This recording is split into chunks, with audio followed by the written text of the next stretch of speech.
Murang pantalon para sa mga kagaya kong nanay na pasok sa budget ang hinahanap. Tara, bago ko sundin yung anak ko sa school, i-unboxing muna natin to. Liligo-ligo ko lang, and eto na siya.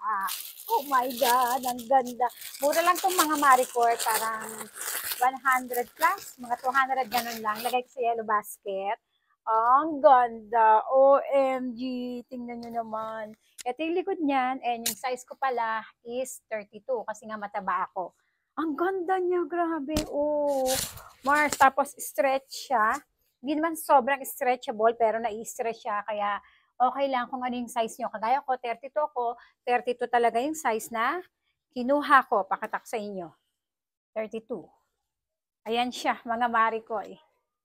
Ayan, ganyan siya. Ang ganda, grabe, tingnan nyo naman. Mura lang to, Mars.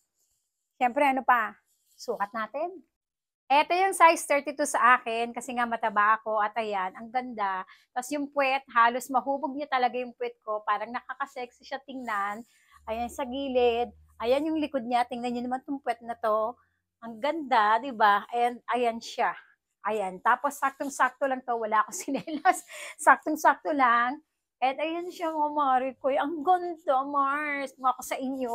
Ilalagay ko sa yellow basket. Mars, sakto. Magpapasko. Suot mo to.